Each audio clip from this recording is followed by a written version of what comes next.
When the whole room erupted in applause for my sister's achievement, I grinned alongside everyone else. What they didn't realize was the struggle I had faced on my own, the life I had quietly constructed, and the part of me that had learned not to anticipate any applause. I'm Mara Celine, and for as long as I can remember, my sister Viviana has been the luminary of our family.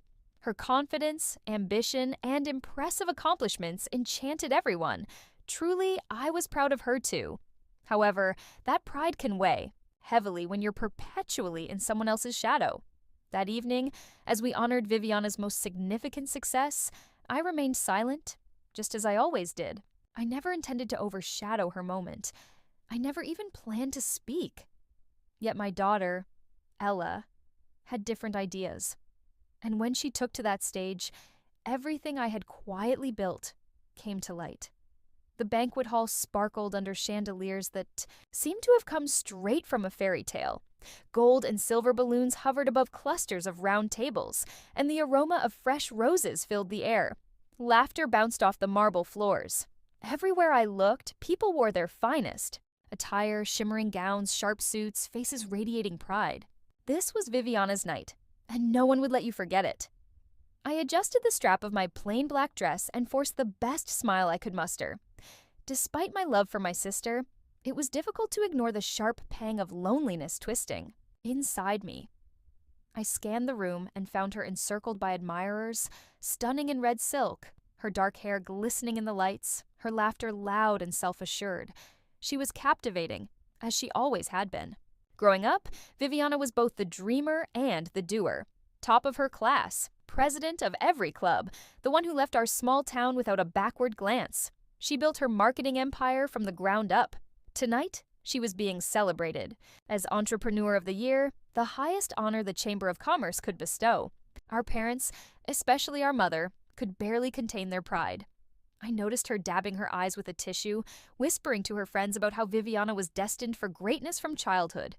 As for me, I was the one who stayed. The beau, one who opted for stability over ambition.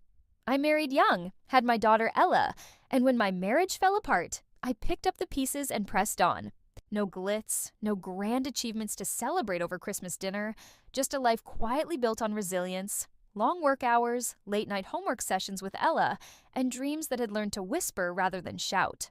I didn't resent Viviana. Not really. She earned the applause. She worked hard for it. But somewhere along the line, I began to think that the sacrifices I made, the ones nobody noticed, didn't matter. That being reliable and steady was invisible compared to constructing empires and winning accolades. Ella sat beside me at our table, her small hand resting over mine. She was 17 now, but moments like this reminded me of how fiercely protective she still was of me. She noticed everything. Not the tight smile I forced, not the fleeting glances I cast toward my mother, hoping for a nod of recognition that never materialized. The MC took the stage, his voice booming through the speakers, announcing Viviana's grand accomplishments. A slideshow began to play on giant screens around the room, filled with glossy images of Viviana cutting ribbons at new offices, delivering keynote speeches, and posing with celebrities. Each photo was a reminder of everything she had achieved and everything I hadn't. I tried to focus on the positive. I genuinely wanted to be happy. But when a woman at a nearby table leaned toward her companion and said just loud enough for me to hear, "Poor Mara, some people just aren't meant for the spotlight," my heart twisted painfully. I looked down at the napkin in my lap and swallowed hard. Maybe they were right. Perhaps I wasn't meant for the spotlight. Maybe my life was just a collection of small, unnoticed victories that didn't matter outside my own four walls. Ella stiffened across the table. She heard it too. I squeezed her hand, silently pleading for her to let it go. It wasn't worth making a scene. I learned long ago that defending oneself only made you appear bitter. It was better to smile, to nod, to pretend the comments didn't pierce my skin like thorns. As the applause roared for Viviana's acceptance speech, I forced myself to clap along, to cheer like everyone else. This was her moment. It was never about me. Still, as I watched her revel in the adoration, a small part of me ached, not out of jealousy, but from a quiet longing to be acknowledged just once. Not for being extraordinary, but for enduring, for creating, even if it wasn't wrapped in spotlights and headlines. Little did I know, everything was about to change. I had no inkling that my silent sacrifices, the ones I thought had gone unnoticed, were about to be thrust into the light by the one person who had always seen me clearly. My daughter, my fiercest supporter, my quiet revolution was about to make her voice loud. It all began when Ella rose from her chair, heart racing, voice trembling, and walked toward the stage. Ella's chair scraped softly against the floor as she stood. I caught her hand, gripping it lightly, my eyes pleading. She leaned down just enough for me to whisper, "Please don't." She gave me a small, almost heartbreaking smile. "Trust me, Mom," she said. Then she slipped from my grasp and navigated through the sea of tables toward the stage. Panic surged through me. My heart raced. What was she doing? My mind raced through possibilities, each one worse than the last. Maybe she would embarrass herself. Maybe she would embarrass me. Maybe she would create a scene Viviana would never forgive us for. My chest tightened as the MC glanced at Ella. His brow furrowed slightly, but then he smiled and stepped aside, offering her the microphone. The room buzzed with soft confusion. Guests shifted in their seats. My mother turned toward me sharply, an unspoken question flashing in her eyes. What was happening? I wanted to disappear. Ella stood under the lights, looking smaller and younger than usual, but her voice, when she spoke, was strong and clear. "Good evening," she began. "I know tonight is about celebrating my Aunt Viviana's incredible success, and she deserves every bit of it. But before the night ends, there's someone else you all need to hear about. Someone who's been just as extraordinary, even if you didn't see it." A low ripple of murmurs ran through the audience. I could feel every pair of eyes shifting between me and Ella. My mouth went dry. My hands trembled slightly beneath the table. Ella continued, her gaze sweeping the room. Her chin lifted with a courage I wasn't sure I could have matched. "You know my mom, Mara Salini, as the one who stayed home, the one who chose a small life, as some of you have said." She paused, letting the words hang heavy in the air. "But what you don't know is that while everyone was chasing dreams under bright lights, my mom was quietly and relentlessly building dreams for others without applause." Tears stung my eyes and my stomach twisted into knots. I wanted to run up to that stage and pull her down. I wanted to shield her from the judgment I was sure would follow. But I stayed frozen, my heart pounding so hard I could barely hear anything beyond the thudding in my ears. Ella held up a leather folder, opening it slowly. From where I sat, I recognized the seal embossed on the paper inside, the National Literacy Foundation's crest, a plaque shimmering under the spotlights gleaming in her hands. "For the past 5 years," she said, her voice breaking slightly, "my mom has been running a nonprofit called Bright Pages. She created it from our tiny kitchen table. She spent sleepless nights writing grants, drove miles to tiny towns no one talks about, and helped over 2,000 children learn to read. Children whose futures were slipping away because no one believed in them. My mom believed." The room was dead silent. You could have heard a pin drop. My mother sat rigidly next to me, her mouth slightly agape. Viviana stared at Ella, her expression unreadable. Ella pressed on. "She never told you. She didn't want the spotlight. She didn't ask for thanks. But tonight, she deserves it. She deserves it more than anyone else I know." She turned the plaque around, displaying it to the entire hall. The engraved words caught the light. "National Impact Award for Literacy Advancement, Mara Salini." The MC stepped forward again, gently taking the microphone from Ella. His voice was thick with emotion when he said, "Ladies and gentlemen, please, join me in honoring Mara Salini." The applause started, hesitant at first, as if people weren't sure if it was appropriate. But then it grew, louder, filling the room with something I had never heard directed at me before. Pure, genuine admiration. I sat frozen, my hand covering my mouth as dozens of people stood, applauding, cheering. I looked at Ella. Her eyes met, mine across the room. She didn't need to say anything. I understood. I wasn't invisible. Not anymore. But even as the noise rose around me, part of me struggled to breathe through the swirling emotions. Pride, fear, shock. Would Viviana feel Betrayed? Would my mother resent that the spotlight had shifted, even just for a moment? I was caught between two tides: the fierce swell of pride my daughter had given me, and the fear that claiming this recognition would cost me the fragile acceptance I had clung to for my entire life. I didn't realize yet, but that night was about more than applause. It was about finally choosing to believe that what I had built, quietly, fiercely, without permission, was worthy of being recognized. And that was just the beginning. For a few moments after the applause washed over me, I remained seated, stunned, afraid that if I stood, I would somehow break the moment, as if this fragile thread of recognition would snap and vanish, returning everything to how it had been. I could feel my heart beating in my chest, every shaky breath. My mother leaned closer and touched my arm. Her hand was warm but tentative, as if she wasn't sure what to say. Her eyes, usually so sharp and observant, shimmered with something that resembled regret. "Mara," she whispered, her voice cracking slightly. "Go." I turned to look at her, searching for any hint of sarcasm or resentment. But for the first time in a long time, I saw only pride. Real, unguarded pride. Across the room, Ella stood waiting by the stage, clutching the plaque against her chest. She nodded at me, urging me forward. Her cheeks were flushed with emotion, but her eyes were steady and sure. She believed I deserved this moment, and somewhere deep inside, a part of me began to believe it too. I pushed back my chair and stood on slightly trembling legs. The room seemed to tilt around me. I could feel hundreds of eyes tracking my every move as I made my way toward the stage. Each step felt like shedding years of doubt, one layer at a time.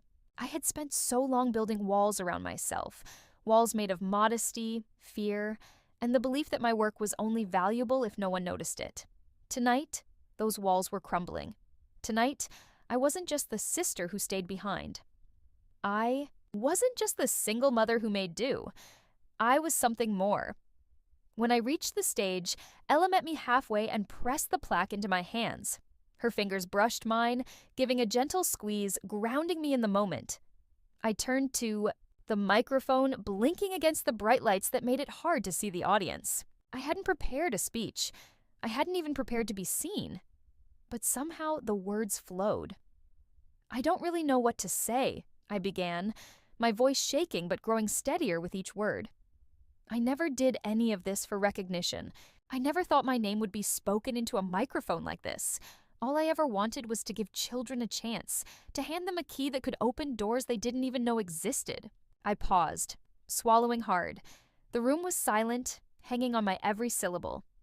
I was never the loud one. I didn't build companies or stand on stages. I built hope in small corners of the world where hope felt like a stranger. I built it one child, one story, one late night at a time. I looked down at Ella, who beamed up at me with a pride so fierce it tightened my throat. And the truth is, I couldn't have done it without my daughter. Ella has been my biggest supporter, my bravest believer. She reminded me tonight that even if you work in silence, even if no one sees you for years, what you build still matters. It matters more than you know. I looked out into the sea of faces.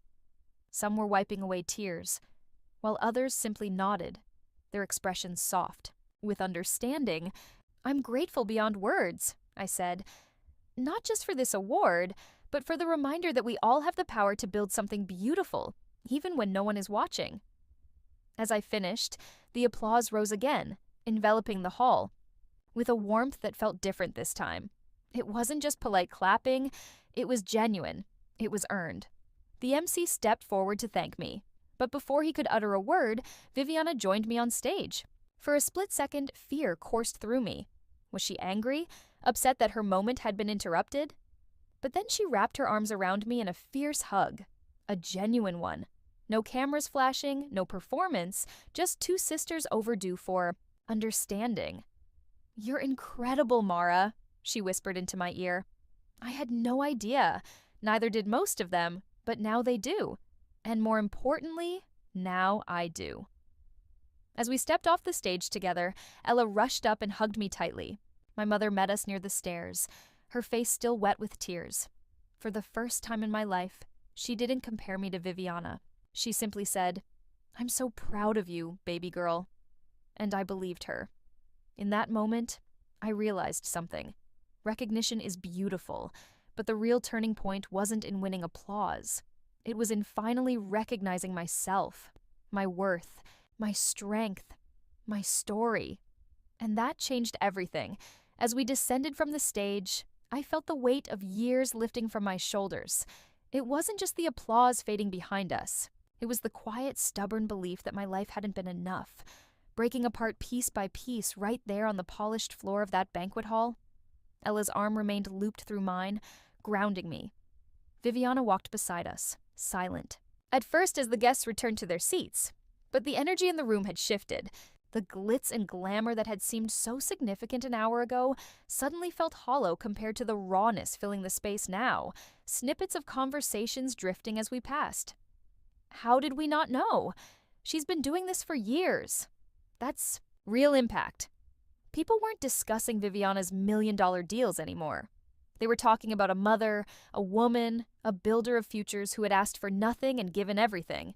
At our table, my mother stood waiting. She appeared. Smaller than I remembered, smaller and older somehow, but there was a softness in her face I hadn't seen since childhood. She took my hands in hers, her voice thick with emotion. "I'm sorry, Mara," she said, her lips trembling. "I should have seen you. I should have told you sooner how proud you make me." Tears threatened to spill again, but I held them back. Not because I didn't feel them, but because I wanted to savor every second of this moment with clarity. For once, I didn't want to hide behind tears. "I know, Mom," I replied softly. "I know." We embraced, and for the first time in decades, it felt like no one was comparing, no one was measuring. It was just love. Raw, imperfect, overdue. Viviana cleared her throat, her voice lighter now, but filled with a different kind of respect. "I owe you an apology, too," she said. "All these years, I thought being loud was what made things important. But you've been doing the real work. You built something that actually matters." She wasn't saying it to be polite. She meant it. I could see it in the way she regarded me, not as the sister who lagged behind, but as the sister who had constructed a world without seeking applause. For a while we stood there, just the four of us, in our little circle. The awards, the titles, the expectations, all of it blurred into the background. What remained was the simple, undeniable truth that sometimes the quietest victories are the ones that resonate the longest. As the evening wound down, guests approached one by one, strangers, friends of friends, people who had barely known my name before that night. They wanted to shake my hand, learn about bright pages, offer support, even volunteer. An older man, in a crisp navy suit, a CEO from one of Viviana's partner companies, leaned in and said, "If you ever need funding, Mara, reach out to me. We need more people like you." It felt surreal. For so long, I had lived in the shadows, convinced that what I built mattered only to the few kids whose names I learned and faces I never forgot. Now, it seemed the world had expanded around me. But the greatest moment came later, when Ella and I finally climbed into the car, exhausted yet exhilarated. We sat for a while, the city lights twinkling outside the window, not saying anything, just breathing, letting it all sink in. Then Ella turned to me and said, "I didn't do it to make you famous, Mom. I did it because the world deserves to know the kind of woman you are." I reached over and tucked a strand of her hair behind her ear, my throat tightening again. "The only one who needed to know," I said, "was you." She smiled at me, a slow, beautiful smile that illuminated her entire face. "And I always did," she whispered. In that moment, I realized the real victory wasn't the standing ovation, the handshakes, or even the award sitting in my lap. It was this, the unbreakable bond between a mother and daughter, built on trust, pride, and fierce, unyielding love. Everything else was simply a bonus. As I started the car and drove into the night, I felt something shift within me, something powerful and lasting. For the first time in my life, I wasn't chasing anyone else's version of success. I wasn't shrinking myself to fit into anyone's expectations. I was enough. I had always been enough. And at last, I believed it. The days following the banquet passed in a kind of golden haze. Not because life suddenly became glamorous or easy. It didn't. The dishes still piled up in the sink. Bills still arrived in the mail. Mornings were still a race against the clock, scrambling to get Ella to school and myself to work. But something fundamental had shifted inside me. For the first time, I moved through the world without the invisible weight pressing down on my shoulders. I no longer heard the old whisper that said I hadn't done enough. That whisper was gone, replaced by a quieter, stronger voice inside me, one that said, "You built something real. You made a difference." It wasn't about the award. It wasn't about the applause or the handshakes or the offers of funding. It was about finally recognizing the life I had carved out of all those silent, ordinary moments. 2 weeks after the banquet, I received a handwritten letter in the mail. It was from one of the boys who had gone through the Bright Pages program years earlier. "Dear Miss Mara," it began, the letters neat but a little shaky. "Thank you for helping me learn to read when nobody else had time for me. Because of you, I'm graduating high school this year. I'm going to college. I'm going to be a teacher like you."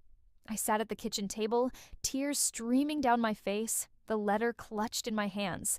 This was what mattered. This was what I had built in silence.